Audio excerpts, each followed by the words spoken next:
너 하나님의 사람아 라는 제목으로 말씀 전하도록 하겠습니다. 사람들을 이쪽 저쪽으로 또 네 편 내 편으로 또 제일 잘 가르는 사람 중에 하나가 정치인들이 아닐까 싶습니다. 그런데 자기 당에 속했다라고 할지라도 그 안에서도 친누구계 해서 사람들을 끊임없이 이렇게 구분을 하는 경향들이 있는 것 같아요. 그래서 누구누구계, 친누구라는 것은 그 사람에게 속한 사람, 그 사람과 마음을 같이 하고 지지하는 사람, 그런 뜻을 가지고 있는 것이죠. 그런 면에서요, 오늘 본문에 나온 바울과 디모데의 관계를 생각해 보면 디모데는 분명히 바울에 속한 사람이에요. 왜냐하면은 디모데가 바울이 전한 복음을 듣고 처음으로 예수를 영접했어요. 그래서 바울의 제자가 됐잖아요. 그리고 나중에 디모데도 목회자로 안수를 받았어요. 그때부터는 바울의 동역자가 되었어요. 그러니까 디모데는 누가 봐도 바울의 사람, 바울에게 속한 사람이었다라는 거죠. 그런데 오늘 본문을 보니까요, 바울은 디모데를 자신의 사람으로 부르지 않고요, 너 하나님의 사람아 이렇게 불러요. 오직 너 하나님의 사람아 이렇게 표현을 하는 거예요. 디모데전서 1장만 해도 내 믿음에 속한 아들, 믿음 안에서 참 아들 이렇게 표현을 했는데 디모데전서를 마무리할 때쯤에는 너 하나님의 사람아, 하나님께 속한 사람이라는 것을 지금 공포하고 있다라는 것이죠. 그렇다면 오늘날 그러면 누가 하나님의 사람이고 또 하나님의 사람이라면 어떤 삶을 살아야 할까요? 오늘 말씀을 통해 좀 은혜를 함께 나눴으면 좋겠어요. 우리 제일 먼저 하나님의 사람이 무엇을 의미하는지 한번 좀 나누기를 원하는데요, 방금 전에도 우리가 살펴봤던 것처럼 디모데가 바울에게 속한 사람이 아니라 하나님께 속한 사람이다 라는 뜻으로 하나님의 사람이라고 불렀어요. 즉 디모데의 정체성이 바로 하나님의 사람이다라는 것이죠. 사실 하나님의 사람이라는 칭호는요, 오늘 본문에서 처음 나온 말은 아니에요. 구약에서도 어떤 위대한 사람들을 얘기할 때 하나님의 사람이라는 것으로 표현을 했어요. 대표적인 사람들이 3명이 있는데요, 모세, 다윗, 엘리야 같은 사람이에요. 신명기 33장 1절 보면 이렇게 얘기하죠. 하나님의 사람 모세가 죽기 전에 모세가 하나님의 사람이었다라는 거예요. 역대하 8장 14절을 보면 하나님의 사람 다윗이 전에 이렇게 명령하였습니다 라고 얘기하죠. 다윗도 역시 하나님께서 기뻐하시는 사람, 하나님의 사람이었다라는 거예요. 열왕기하 1장 9절을 보니까 엘리야도 역시 하나님의 사람이요 라고 불리었던 사람이에요. 그러니까 이 모든 사람의 공통점은 뭡니까? 하나님을 경외하고 하나님을 사랑하는 사람들이었다라는 거죠. 그렇다면 구약에서는 이랬는데 신약에서는 어떻게 변화했을까요? 그러니까 예를 들어 디모데뿐 아니라 하나님을 정말 사랑하고 하나님의 뜻 가운데 순종하는 모든 성도들은 다 어떻게 보면 하나님의 사람인 것이죠. 오늘날 우리들도 다 하나님의 사람이다라는 거예요. 그래서 첫 번째로 하나님의 사람이라는 것은요, 하나님의 소유인 사람들이에요. 하나님의 소유인 사람들. 그래서 하나님께서 뭐라고 부르시냐면 너는 내 것이다. 하나님의 소유라는 거예요. 이사야서 43장 1절 우리 한번 다 함께 읽을까요? 시작. 너는 두려워하지 말라. 내가 너를 구속하였고 내가 너를 지명하여 불렀나니 너는 내 것이라. 하나님의 말씀이에요. 하나님께서 여러분들 한 사람 한 사람을 향하여 내가 너를 구속하였고, 구속했다라는 건 뭐냐면 너의 모든 죄값을 내가 다 지불하여 너를 구원했다라는 거예요. 내가 너를 구원했고 내가 너를 지명하여 불렀다. 너는 내 것이다 말씀해 주신다라는 거예요. 베드로전서 2장 9절을 봐도요, 뭐라고 말씀하냐면 너희는 택하신 족속이다. 하나님의 택한 족속이래요. 왕 같은 제사장들이래요. 거룩한 나라래요. 그리고 하나님의 소유가 된 하나님의 백성이래요. 얼마나 감사합니까? 하나님께서 지극히 작고 연약하고 죄 많은 우리들을 너는 내 것이다 라고 말씀해 주신다는 거예요. 그러니까 세상 사람들이 보기에 우리는 뭐 그다지 내세울 것이 별로 없는 사람들처럼 보여요. 그러나 하나님께서 보시기에는 너는 내 것이고 나 아들의 예수 그리스도의 핏값으로 너희를 산 하나님의 소유요, 하나님의 존귀한 자녀들이다라는 거예요. 따라서 우리는요, 정말 하나님 앞에서 내가 어떤 존재인지, 나의 영적인 정체성이 무엇인지 우리는 끊임없이 기억해야 되는 거예요. 자꾸 세상의 기준으로 다른 사람들과 비교하면서 스스로 위축되지 말고, 세상이 뭐라 하든 상관하지 말고, 나는 하나님의 사랑받는 자녀야, 나는 하나님의 존귀한 자야 라고 하는 자신감과 담대함을 가지고 이 세상을 믿음으로 살아나가시는 우리 성도님들 되시기를 주님의 이름으로 간절히 축복합니다.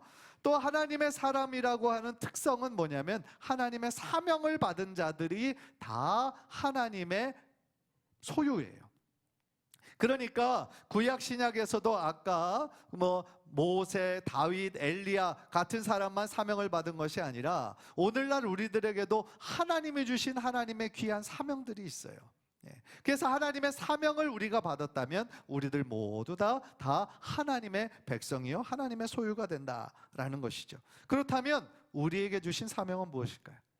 베드로전서 2장 9절을 한번 끝까지 한번 읽어봤으면 좋겠습니다. 자, 시작. 그러나 너희는 택하신 족속이요, 왕같은 제사장들이요, 거룩한 나라요, 그의 소유가 된 백성이니 이는 너희를 어두운 데서 불러내어 그의 기이한 빛에 들어가게 하신 이의 아름다운 덕을 선포하게 하려 하심이라. 우리를 불러주신 그 부르심의 이유가 이는부터 뒷부분에 쭉 설명하고 있어요. 그래서 결정적으로 중요한 부분은 우리를 어두운 데서 불러내어 하나님의 그 신기한 빛에 들어가게 하신 하나님의 아름다운 덕을 어떻게 하게? 선포하게 하려 하심이라. 그것이 우리를 불러주신 하나님의 목적이다라는 거예요. 그러니까 이 말은 조금 더 쉽게 표현하면, 예수 그리스도의 복음을, 또한 복음의 풍성함을 이 땅 가운데 전하고 선포하는 사명을 우리들에게 주셨다라는 거예요. 즉, 나와 내 가족만 구원받고 천국 가면 된다라고 생각하는 것이 아니라, 이 땅 가운데 하나님의 나라를 경험하고, 하나님의 나라는 뭐예요? 하나님이 우리의 왕이 되어주시고 주인이 되어주셔서 하나님이 우리를 다스려 주시는 것을 이 땅 가운데서도부터 체험하고 누리는, 하나님을 믿는 사람들이 많아지면 하나님이 다스리시는, 통치하시는 영역, 곧 하나님의 나라가 확장되는 것이죠. 그러니까 선교사님들이 열심히 복음을 전하는 이유가 바로 그 복음 사역을 통하여 믿지 않는 자들이 돌아오게 되면 그 지역, 그 땅이 하나님이 다스리시는 땅으로 점점 더 변화하잖아요. 그러면 결과적으로 예수님께서 다시 오시는 그 때가 앞당겨지는 거예요. 그러니까 이 선교가 너무너무 중요한 거예요. 왜냐하면 예수님 다시 오실 때가 앞당겨지는 하나님의 놀라운 역사와 연결되어 있다라는 거예요. 그래서 이 바울은요, 디모데에게 오직 너 하나님의 사람아 이렇게 얘기하면서 하나님의 사람, 영적인 정체성을 우리들에게 주면서 너희가 하나님의 사람으로서 꼭 피해야 할 것이 있고 쫓아야 할 것이 있다라고 얘기를 하는 거예요. 그게 11절이에요. 오직 너 하나님의 사람아, 이것들을 피하고 의와 경건과 믿음과 사랑과 인내와 온유를 따르라. 이것들을 피하라는 거는요, 그 앞에 부분이에요. 4절부터 10절까지의 내용인데, 그 내용은 제가 지난주에 말씀을 통해 나누었어요. 뭐를 피해야 되냐면, 복음 이외에 다른 것을 가르치는 다른 교훈, 그리고 이단들의 가르침, 그런 것들을 피해야 되고요, 부해지려는 마음, 돈을 사랑하는 마음, 그런 마음을 피하라고 얘기를 해요. 왜냐하면 그것이 우리들의 하나님을 사랑하는 마음에 걸림돌이 될 수 있기 때문이다 라고 지난주에 나누었죠. 그리고 그 다음은 우리에게 뭐를 명령하시면, 하나님의 사람으로 우리가 추구해야 될 것이 있다 라는 거예요. 그게 뭡니까? 의와 경건과 믿음과 사랑과 인내와 온유를 추구하라는 거예요. 그러니까 방금 전에 하나님의 사람으로서 피할 것이 있어요. 그런데 피하기만 해서는 안 되는 이유가 있어요. 왜냐하면 이 세상에서 우리가 하나님의 사람으로 승리하기 위해서는 피하기만 해서는 승리할 수 없어요. 피하기만 해서는 안 돼요. 더 우리가 우선적으로 열심으로 살아내야 되는 게 있죠. 그러니까 예를 들어 어떤 경기에서 이기기 위해서 수비만 잘하면 이기나요? 그렇지 않아요. 수비도 잘하고 뭣도 잘해야 돼요? 공격도 잘해야 돼요. 그래야 점수를 따야 그 팀이 승리할 수 있는 것과 같은 원리인 것이죠. 따라서 우리 신앙인들이 믿음으로 이 땅 가운데 승리하는 삶을 살기 위해서 우리가 늘 추구해야 되는 것이 있는데, 그게 뭐냐? 의와 경건과 믿음과 사랑과 인내와 온유이다라는 거예요.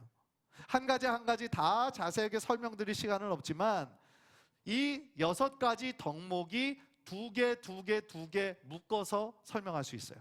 의는 경건이랑 같이 가야 되고요, 믿음은 사랑이랑 같이 가야 되고요, 인내와 온유는 불가분의 관계예요. 분리할 수 없어요. 그러니까 예를 들어 의는 뭡니까? 하나님의 공의로운 성품이에요. 그리고 하나님의 뜻을 가리키는 것이죠. 경건이라는 건 뭡니까? 우리 자녀들이 하나님을 향하여 가져야 되는 올바른 신앙의 태도가 바로 경건이에요. 따라서 하나님의 뜻이 없는, 하나님의 공의가 없는 경건은요, 마치 예수님이 책망하셨던 바리새인과 서기관 같은 외식적인 모습, 형식적인 모습에 치우칠 수 있어요. 따라서 의와 경건은 언제나 같이 가야 돼요. 그래야 우리들의 삶 속에 하나님께서 주시는 아름다운 삶의 열매가 맺혀요. 믿음, 사랑, 오늘 찬양대에서도 이 사랑에 대한 찬양을 해주셨는데, 이 믿음, 사랑도 마치 뿌리와 같고 열매와 같아요. 서로 연결되어 있어요. 믿음도 중요하고 사랑도 중요하죠. 그런데 이 사랑이 없는 믿음은 딱딱하고 건조해요. 야고보는 그것은 죽은 믿음이다 라고 얘기했어요. 만약에 우리가 믿음이 있다 하면서 우리 눈에 보이는 형제 자매들을 사랑하지 못한다면 그것은 어폐가 있다라는 거예요. 왜냐하면 하나님은 사랑이시고, 나 같은 죄인을 살리시기 위해서 자신의 사랑하는 아들 독생자 예수 그리스도의 생명까지 주신, 결국은 사랑의 하나님이신데, 우리가 그 하나님을 믿는다 하면서 내 삶에 사랑이 없다고 한다면, 사랑의 실천을 못하고 있다면 그거는 우리가 잘못 믿고 있다라는 것이죠. 사도 바울은 그 유명한 고린도전서 13장 13절에서 그런즉 믿음, 소망, 사랑 이 3가지는 항상 있을 것인데 그 중에 제일은 뭐라? 사랑이라 라고 얘기했어요. 그러니까 믿음, 소망, 사랑, 그 중에 제일은 사랑이다. 아, 사랑이 제일 중요하구나 라고만 우리가 기억하는데, 앞에 있는 부분도 너무나 중요한 거예요. 우리의 신앙생활에 믿음, 소망, 사랑 이 3가지는 어떻게 한다고요? 항상 같이 있어야 되는 거예요. 믿음, 소망, 사랑은 마치 한 바퀴처럼, 한 차의 한 바퀴처럼 같이 움직여야 된다라는 거예요. 마지막으로 바울은 디모데에게 인내와 온유를 추구하라고 얘기해요. 인내는 뭡니까? 때때로 어렵고 힘든 일을 만나도 오래 참는 거예요. 흔들리지 않는 믿음을 가지는 것이 인내예요. 그런 면에서 인내는 쉬워요, 어려워요? 어려워요. 어려운 상황 가운데 우리가 흔들리지 않는 믿음을 가진다는 거 어려워요. 온유는 무엇입니까? 예수님의 성품을 담는 자가 지니는 대표적인 성품이에요. 대인관계에 있어서도 언제나 온화하고 넉넉한 성품이 바로 온유함이죠. 따라서 인내와 온유도 함께 가야 되는 거예요. 왜냐하면 온유함은 인내의 아름다운 열매예요. 우리는 조급한 사람을 온유하다고 말하지 않아요. 쉽게 화를 내고 짜증내는 사람을 온유하다라고 말하지 않아요. 온유한 사람은 어떤 사람이에요? 말을 많이 하지 않아도 마음속으로 신뢰가 가고 믿음이 가는 사람이에요. 온유한 사람은 오래 참아주는 사람이에요.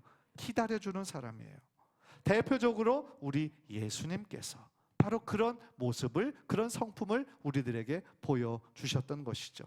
데살로니가서 3장 5절 한번 볼까요? 우리 한번 다 같이 시작. 주께서 너희 마음을 인도하여 하나님의 사랑과 그리스도의 인내에 들어가게 하시기를 원하노라. 예수님은 오래 참으시는 인내의 하나님이셨어요. 마태복음 11장 29절 시작. 나는 마음이 온유하고 겸손하니. 그렇죠? 예수님께서 스스로 나는 마음이 온유하고 겸손하다 말씀하셨어요.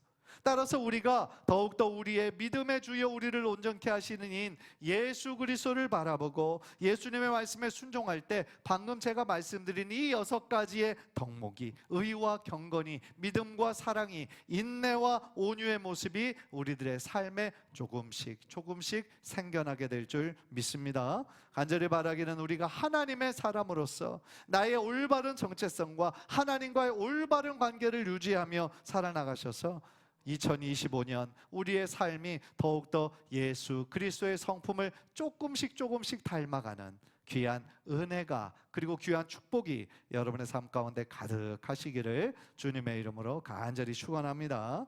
마지막으로 바울은요, 디모데에게 무엇을 권면하냐면 하나님의 사람으로서 오직 너 하나님의 사람아 라고 얘기하면서 우리가 추구해야 될 것을 방금 전에 얘기했고, 마지막으로는 믿음의 선한 싸움을 싸우라 라고 명령하고 있어요.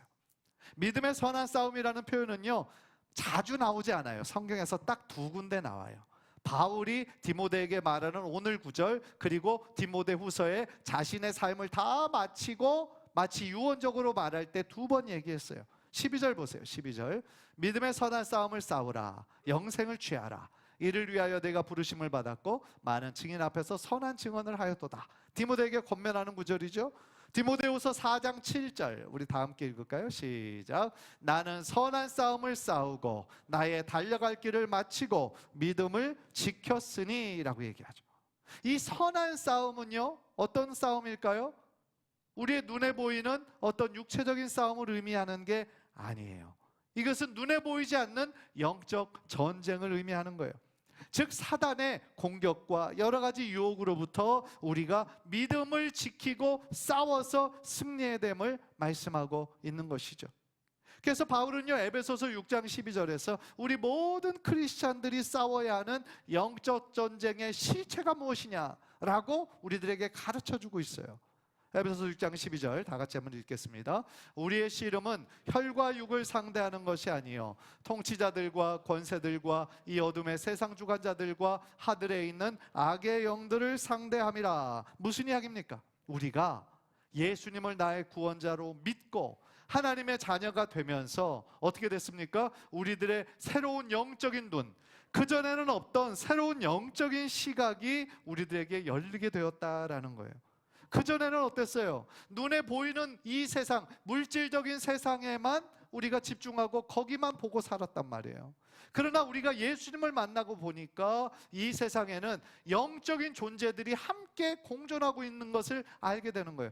우리를 돕는 천사들도 많이 있는 반면에 또 한편엔 사단과 마귀 같은 우리를 공격하고 유혹하고 대적하는 그런 영적인 권세들도 존재하고 있다라는 것을 우리가 깨닫게 되는 거예요.